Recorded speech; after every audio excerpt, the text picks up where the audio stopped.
This is the Night Wolf howling at you, and today we're going to take a look at the Cyberzoic Past and Future Collide dragon figure of Kuraokami, the Arctic Dragon Wildlife Gaia 2 action figure. This would be our first dragon and non-mount figure for the Cyberzoic line. If I remember correctly, all three of the waves had a different dragon included as part of them to go with the 3 mounts and figure sets. It's also the first package that doesn't have a window in it. On the side, we get a nice close-up of the head. On the other side, we get artwork of the head, and we have Nyxus dragonus as its species. On the back, we get the figure, and we see that the species profile length 14.2 meters or 56.5 feet, weight 8,500 kilograms, family Dragonidae, species Nyxus dragonus, origin Gaia 2, I'm guessing that's a region there, age over 1,000 Earth years, danger level extreme. This is an actual specifically named creature then. 31 inches long and 5.5 inches tall, 34 points of articulation, removable translucent wings, specially designed neck and tail for additional movement, optional lower limb feather parts. Named by human settlers after the Japanese deity of ice and snow, Kuraokami is protector of Gaia 2 and now the last of his kind. Kuraokami has existed for over 1,000 Earth years, and his species' sole purpose has been to protect and maintain the balance of nature on the planet. However, with the unnatural terraforming of Gaia 2's ecosystems by the Technologists, he has become weakened. The life force of the planet provides him with his strength, and the dragon war against the human invaders has taken its toll, causing him to retreat to a remote frozen north, a land too inhospitable for the Technologists to follow. Few humans have actually seen his kind up close and survived. The Tech Knight Argenius is the only person to have ever engaged Kuraokami in combat, narrowly escaping with his life and badly injured. He fulfilled his mission of extracting a scale sample from the beast, thus securing the creature's DNA. And of course, the rest of the creatures in this wave is the Allosaurus with the Dragon Slayer armor, the Smilodon with Saber Beast armor, and the Archaeobador with Razorhound armor. And we've already gone over those reviews. Oh, and just because I keep forgetting this, they actually do name the people who worked on this project. So, you know, you have the art direction by David Silva, sculpt by Raul Ramis, paint by Matt Holt, prototypes Raul Ramis and Jeremy Munns, package art by Paul Ramis, packaging is by Stephen Mellick. Now, let's go ahead and open this sucker up, shall we?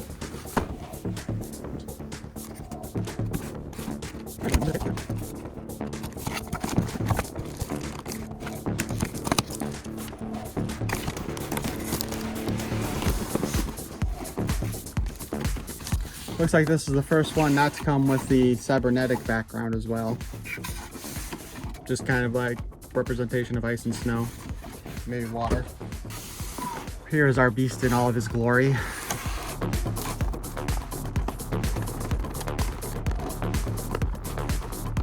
It's a real short review if I can't figure out how to undo these wires.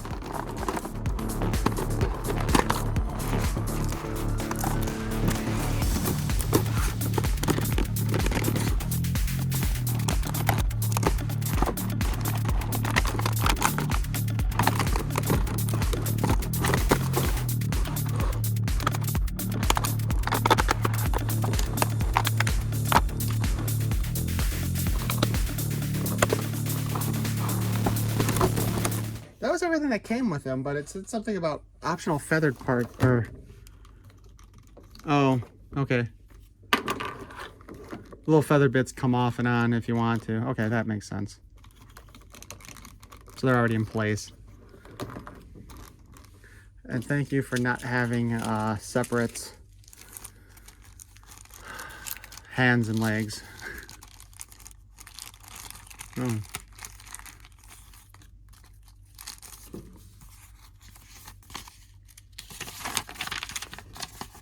Surprisingly small set of instructions for the figure being the largest one that we've picked up thus far. But there's the optional parts there. how to attach the wings. I wonder, I imagine those aren't going to be a permanent type of setup because, you know, none of them have been so far. Everything else is pretty much normal, and there's no stand for him because he sits on all 4 legs anyway. Then we have his card here. This is going to be an interesting one to try to work into whatever. Kuraokami, also known as the Arctic Dragon, is one of the oldest known life forms on Gaia 2. Being an apex predator in such a hostile environment proves his power and capabilities in combat. Respected and feared, the creature is listed as extremely dangerous and mysterious. Glacier Overload. If you have already summoned Kuraokami, Arctic Dragon, player may replace an environment card with a cold environment. Buffs all cold weather ability creatures by plus 100 attack. All right. Look at that butt ball. This is really heavy, I just want to say. You know, before we put this in though, let's go over there to articulation on the tail here, because we got a bunch of segments here. Because we got a ball joint back here, we got a ball joint back here, another one here, here, ow, damn it, here as well. This is a little bit tighter. We don't have the same up and down we've had in the back parts, and up here as well. So this tail itself is highly articulated, something we don't see in a lot of toys. Oh shoot, there's even more segments back here too. Look at that. So let's count this off, shall we? We got 1, 2, 3, 4, 5, 6, 7, 8, 9, 10. 10 segments in the tail alone. That is crazy. Oh, look at the paint spill.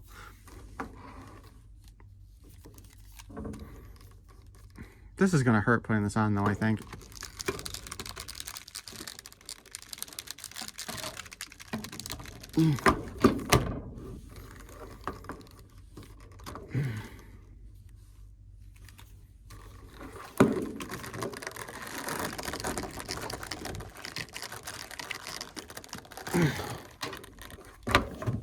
All right, everybody.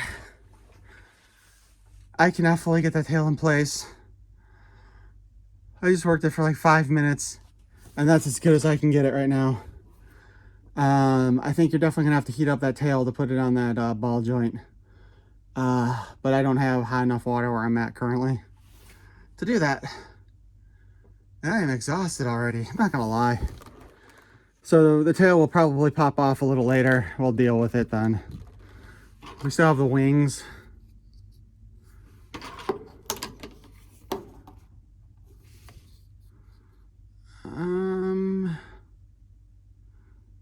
So the wings do seem to design specifically for specific sides here.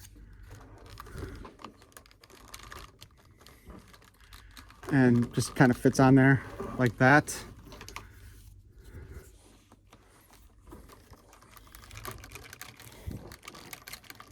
I'm not sure how useful those wings would be for actually flying though, to be perfectly honest with you. But it is a unique design for a wing for a dragon, I say. I don't think I've seen that kind of a design before. I'm actually sweating from trying to get that tail on. Okay. As mentioned before, this armor comes off the legs. Not armor, but feathers. Doesn't seem like any of the other feather bits come off though. So there's that. Articulation wise, the wings, aside from depending on how tight you put them in there, don't really move on their own. So they're pretty much stationary in that position once they're put in place. The jaw opens. You know, this design kind of reminds me of a griffin, to be perfectly honest with you. And I would say, I feel like this mouth is a little bit more detailed in just the fact that they use more colors in it than we've seen with some of the dinosaurs. Kind of want to know what this world is like that we've got dragons and dinosaurs in it though. Because since it's talking about Gaia 2, I'm assuming that the technologists came from another planet, like from Earth probably. Don't know if the other humans were already living there. We'll have to get more information on that later, I'm sure. However, the jaw does open and close. The head at the end of the neck does have a hinge and a ball joint. So we can kind of move it up and down and sideways. There is kind of like some of the previous ones, a little bit of a plastic, or you know, this kind of like rubbery plastic cover to hide the jointing. So we've got the head on a joint there. We've got another neck joint right about here, which we can move that up and down pretty nicely, like so.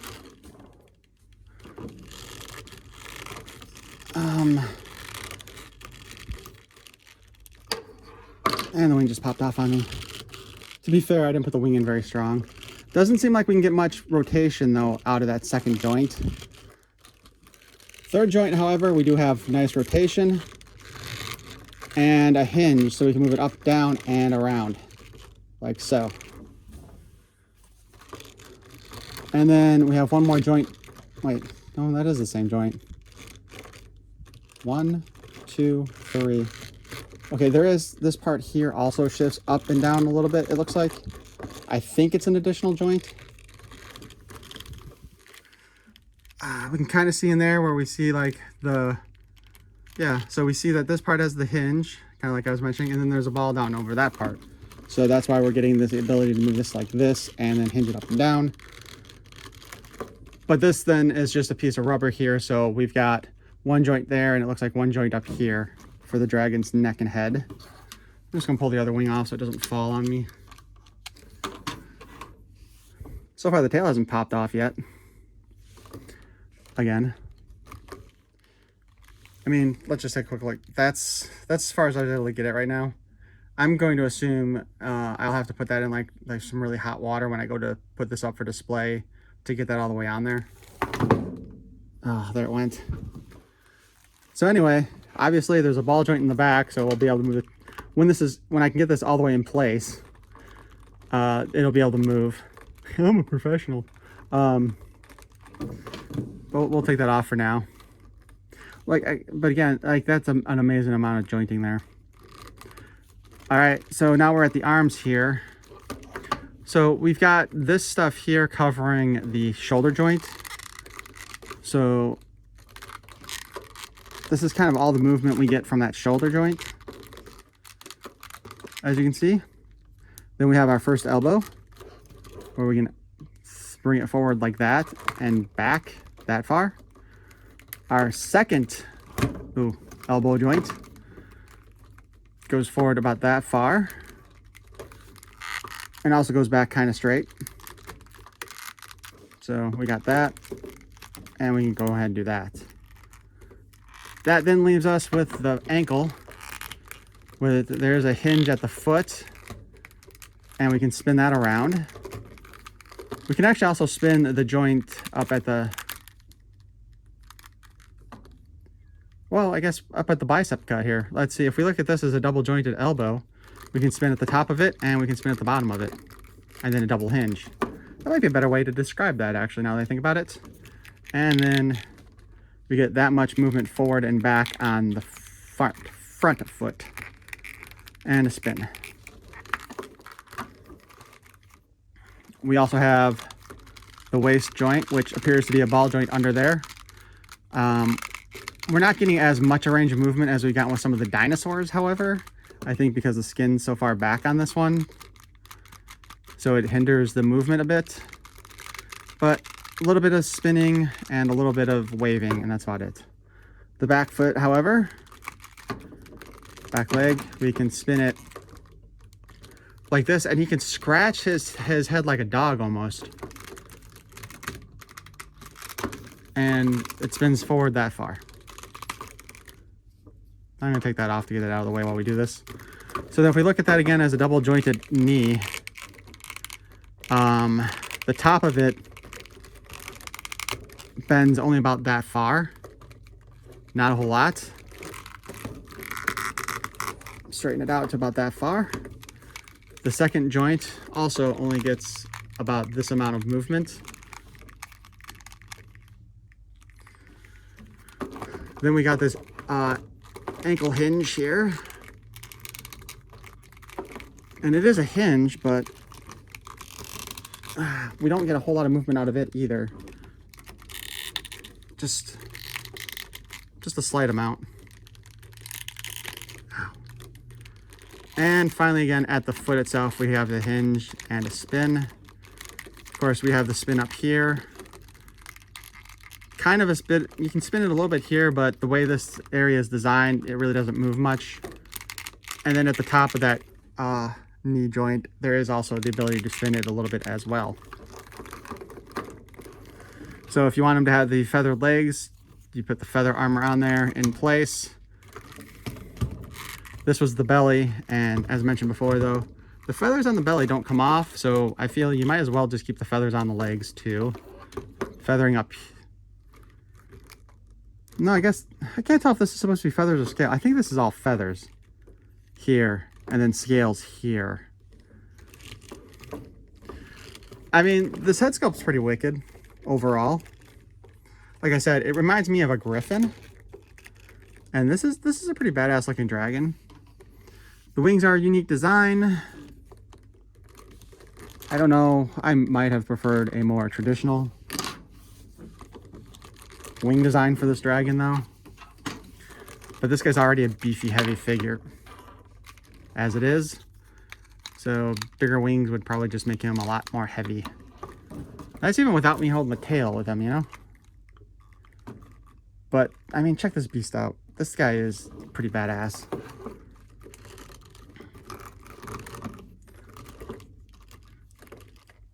So I kind of wonder how the story is going to be set up with these things, because obviously we've now learned that there's a dragon-human war in this world.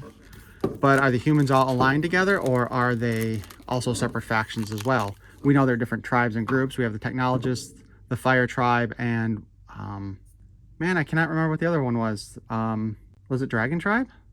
Maybe it was Dragon Tribe. Or Hand Tribe, or something like that. I don't know. But anyway, yeah. I mean, aside from trying to get this beast together being kind of a pain in the ass, it looks really good.